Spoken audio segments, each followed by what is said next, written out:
Imagine-toi un matin d'avril dans un village polonais, l'air est frais, chargé de cette odeur de terre humide qui revient à la vie après des mois d'hiver.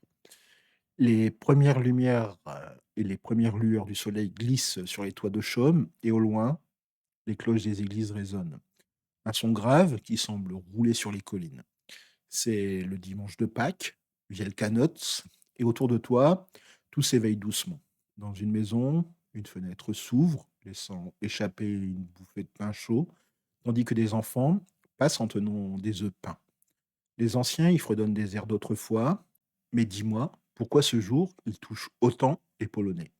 Pourquoi certains te confient, avec un sourire discret, que Wielkanoc compte plus que Noël?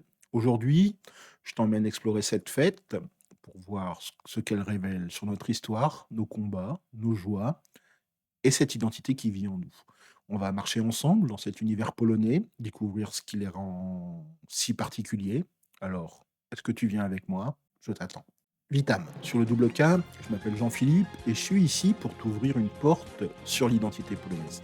Pas celle des manuels ou des vieilles images qu'on ressasse, mais celle qui existe aujourd'hui, vivante et vraie. Ce podcast, c'est un peu une façon de comprendre ce que signifie être polonais maintenant, avec un regard neuf. Tu as peut-être entendu des choses sur la Pologne, un pays resté en arrière, figé dans le temps. On va défaire un petit peu ces idées ensemble, parce que ce n'est pas ça. C'est une terre riche, pleine de cœur, qui regarde devant elle, tout en tenant à ses racines. Que tu aies des origines polonaises ou que tu veuilles juste en savoir plus, je pense que tu es au bon endroit. On crée quelque chose ici, une communauté autour de valeurs qui parle à beaucoup, surtout dans un monde qui recherche et qui cherche ses marques. Si ça te plaît, abonne-toi sur YouTube, donne un pouce en l'air, ça m'aide à avancer. Et je te demande de prendre un moment, de t'installer, et on va parler de Wielkanoc. Si ça te tente, laisse-toi porter. Alors, Wielkanoc, ça vient d'où? D'où ça vient? Le mot polonais, il porte une histoire en lui. D'abord, tu as Wielki, ça veut dire grand, et Noc, c'est la nuit. On pourrait traduire ça comme la grande nuit, ou celle où, dans la tradition chrétienne, Jésus ressuscite, où tout bascule vers la lumière. Partout, Pâques marque un peu ce tournant après les 40 jours du carême, qui ont été un temps de pause et de réflexion. Mais en Pologne, cette fête, elle prend une autre dimension, plus large, plus profonde. Si tu n'as pas vu le podcast sur le baptême de la Pologne, je te conseille de le faire d'ailleurs, et on va résumer un petit peu ça rapidement, et on va remonter jusqu'en 966. Mieszko Ier, notre premier roi, il choisit le christianisme. Il se fait baptiser, et avec lui, le pays, il entre dans une nouvelle ère. Les églises naissent dans les clairières, les cloches sonnent pour la première fois sur nos terres. Pâques, ça devient alors un rendez-vous, un moment où les gens se rassemblent. Mais avant ça, il y avait autre chose. Nos ancêtres, les Slaves, vivaient avec la nature. Au printemps, ils allumaient des feux pour dire au revoir à l'hiver, déposaient des œufs sur la terre pour qu'elle donne des fruits, cueillaient des branches pour célébrer la vie qui revient. Quand le christianisme arrive avec ce baptême de Mieszko, ces 2 courants, ils vont se croiser. Tu regardes un petit peu les pisanki, ces œufs qu'on décore encore à la main. Aujourd'hui, on dit qu'ils parlent de la résurrection, mais avant, ils étaient un peu une offrande, un signe d'abondance. J'ai encore en tête, ces soirées où ma grand-mère faisait bouillir les oignons pour teindre les coquilles. Pour elle, elle disait que le rouge, ça chassait le mauvais sort. Tu as aussi les palmés, ces branches, du dimanche des rameaux. En fait, elles viennent des sols qu'on honorait autrefois.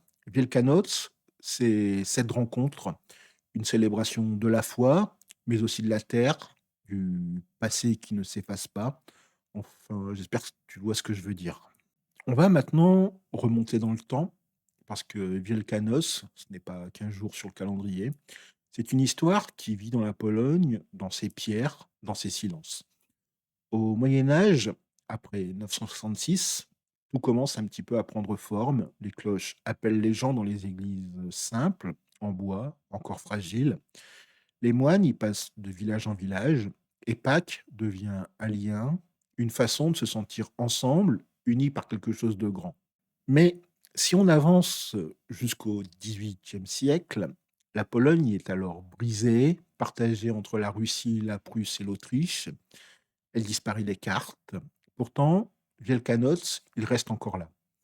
Dans une église cachée, un soir de printemps, des voix basses chanteront certains cantiques. Les fenêtres sont masquées. Dehors, les soldats surveillent. Mais à l'intérieur, c'est une révolte douce. Les prêtres parlent notre langue, le polonais, malgré les ordres contraires. Les femmes, elles tiennent leurs enfants près d'elles. Les hommes serrent les poings. Célébrer Pâques, c'est dire qu'on existe encore. Puis vient la Seconde Guerre mondiale.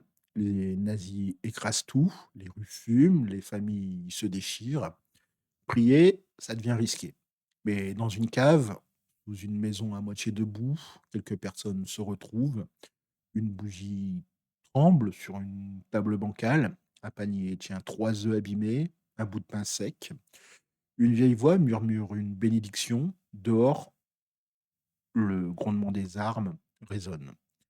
Wielkanoc, dans ces moments, c'est un défi, un souffle qui refuse de s'éteindre. Après la guerre, sous le communisme, c'est une toute autre lutte. L'État veut tout effacer, la foi, les traditions.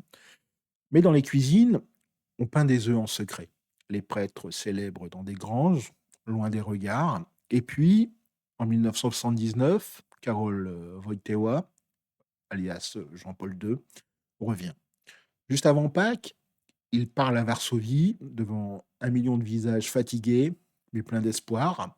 Sa voix, elle porte avec ces mots: N'ayez pas peur. Il parle de résurrection et tout le monde entend plus loin la Pologne qui se redresse. Aujourd'hui, tu vois, ça continue à Łowicz ou Courpied. Pour le dimanche des rameaux, tu vois des palmées immenses, parfois jusqu'à 15 mètres de haut, couvertes de rubans, de fleurs séchées. Les gens les portent un petit peu comme un hommage. Les enfants courent autour. Wielkanoc, c'est notre mémoire qui parle, qui dit qu'on a tenu, toujours. Comme tu peux le comprendre, chaque œuf, chaque chant, c'est un peu un morceau de notre histoire. J'espère que tu sens ce poids, cette force qui est ancrée chez les Polonais. Si tu n'es pas habitué à vivre le dimanche de Pâques en Pologne, je vais t'indiquer un petit peu comment ça se passe. Je te demande de venir avec moi, on va vivre un petit peu ça ensemble de l'intérieur. Tout démarre souvent une semaine avant, avec le dimanche des rameaux, ce qu'on appelle en Pologne le Niedziela Palmowa. Dans les églises, notamment aussi dans les églises de village, les murs sentent la chaux et le bois ancien, tu vois. Partout, tu as ces palmés, des branches de sol toutes simples, ou des créations qui montent jusqu'au plafond, surtout à Łowicz ou Courpied. Certaines sont assez grandes, elles font 10 mètres, tressées de rubans rouges, jaunes, verts, avec des fleurs qui craquent quand tu les touches. Les gens les portent en marchant vers l'autel. Les enfants les secouent, ça sent la sève, la cire des cierges et les chants remplissent l'espace. Le samedi saint, c'est ce qu'on appelle la święconka. Dans chaque maison, on va préparer un petit panier. Dedans, on va y mettre des pisanki, des œufs peints, rouges comme le feu, bleus comme le ciel, parfois gravés avec des motifs délicats. J'ai encore le souvenir des mains de ma grand-mère qui guidaient les miennes, l'odeur d'oignons bouillis pour cette teinture, de couleur rouge. Tu ajoutes aussi dans ce petit panier un pain rond, encore chaud, une pincée de sel, un morceau de jambon fumé, parfois un agneau en sucre et un apron brodé, il couvre le tout et tu vas à l'église. Le prêtre passe alors avec son eau bénite, les gouttes tombent sur l'osier, les enfants sourient quand ça les éclabousse, l'air, ça sent l'encens, le bois poli et les murmures montent doucement. Le dimanche, c'est évidemment le cœur de la fête, la messe d'abord, les cloches sonnent fort, les bancs grincent, les cierges éclairent les visages recueillis. Ensuite, tu as le petit déjeuner. La table, elle déborde, tu vas y retrouver le jour, cette soupe au levain avec des saucisses et des œufs durs. Le mazurek, sucré et croquant, et les œufs bénis. Tu les partages, un morceau pour chacun, avec un Besserwischiont. Parfois, on tape les œufs les uns contre les autres. Celui qui reste intact gagne et ça finit dans les rires. L'après-midi, c'est beaucoup plus calme. On parle, on mange encore, on écoute les anciens. Mais le lendemain, tu as le Schmigus Dengus qui arrive et ça, ça change tout. Je te raconterai ça bientôt. Mais Wielkanoc, c'est une fête qui te prend tout entier. Wielkanoc, en Pologne, c'est plus qu'une célébration, c'est un miroir de ce qu'on est, nous les Polonais. Je vais te parler des valeurs qui sortent de là, parce que c'est ça qui nous définit. Il y a la famille d'abord. Pâques, c'est quand tout le monde se retrouve, une table un peu usée, ta mère qui découpe le pain, ton grand-père qui raconte une histoire d'avant. Partager les œufs bénis, c'est un moment où tu regardes les autres, où tu te dis que ces liens comptent plus que tout, dans un monde qui va vite. Wielkanoc, ça te rappelle ça, être là, ensemble. Ensuite, tu as la tradition. Peindre les pissenquis, c'est quelque chose qu'on fait depuis toujours. Je me souviens des soirées avec ma grand-mère, la cire qui goûtait sur mes doigts, son sourire quand un œuf sortait bien. Bénir les paniers, chanter les mêmes airs qu'il y a des siècles, c'est tenir un peu une promesse, ne pas laisser le passé s'effacer. C'est une part de nous qu'on essaye de protéger. Puis, tu as la foi. En Pologne, elle est évidemment partout. À Wielkanoc, les églises, elles débordent, les cierges brûlent, les chants te portent. Même si tout le monde ne vit pas ça pareil aujourd'hui, cette lumière, elle reste là et elle guide encore. Enfin, tu as l'espoir aussi, parce que Pâques, c'est un peu la vie qui revient, après l'hiver et après les épreuves.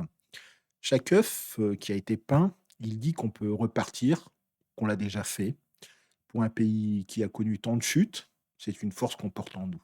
Enfin, tu as la générosité, c'est simple mais vrai. Tu donnes un bout d'œuf, une part de soupe, tu ouvres ta porte. Et la résilience, regarde notre histoire. On a célébré Pâques sous les occupations, dans les ruines, en secret. Cette volonté, elle est encore là, dans chaque geste. Ces valeurs, elles vivent dans nos maisons, dans nos voix. Elles disent qu'on est un peuple qui avance sans oublier. Et pour toi, qu'est-ce que ça te raconte? Alors, qu'est-ce qu'on peut retenir de Wielkanoc? En fait, c'est une fête qui te montre l'âme polonaise, la foi qui tient, les traditions qui chantent, la famille qui unit et une force qui ne cède pas. C'est un peuple qui a traversé des ombres, mais qui revient toujours, avec un panier dans les mains et un hymne sur les lèvres. La Pologne, c'est pas une carte postale jaunie, c'est une terre vivante qui mélange hier et demain. Wielkanoc, il te dit qu'on peut être d'aujourd'hui tout en gardant ce qui nous a fait. Et toi, je vais te demander ce que ça t'apporte ce jour de Wielkanoc. Y a-t-il par exemple une fête chez toi qui te relie à quelque chose de fort? Je te demande de me le mettre en commentaire. J'aimerais savoir ce que tu en penses, qu'on partage dans cette communauté combative. Ce sera avec grand plaisir qu'on pourra échanger dessus. Mais Wielkanoc, il va pas s'arrêter là. Le prochain épisode, c'est le Poniedziałek Wielkanocny, le lundi de Pâques, qu'on appelle aussi Śmigus Dęgos. Attends-toi à des rues pleines d'eau, des enfants qui courent avec des seaux, et même des adultes qui se laissent prendre au jeu. D'où vient cette tradition? Qu'est-ce qu'elle dit de nous? Je te raconterai ça bientôt, avec des histoires qui, j'espère, te feront sourire. Je te remercie d'avoir passé ce temps avec moi pour explorer Wielkanoc. Si ça t'a parlé, mets un pouce en l'air, partage avec ceux qui comptent pour toi. Ça m'aide à faire vivre cette communauté. Si tu veux aller plus loin, tu as aussi un lien dans la description. Ton soutien, il fait une énorme différence. En tout cas, je te souhaite de passer un très bon dimanche de Pâques, si possible avec des spécialités polonaises, évidemment. En tout cas, je te dis merci pour ton écoute, pour ce moment partagé. On se retrouve pour Śmigus Dingus dès demain. Prends soin de toi d'ici là. Je te dis Migonia, bonne journée, à demain, de Yutra, à très bientôt, do zobaczenia.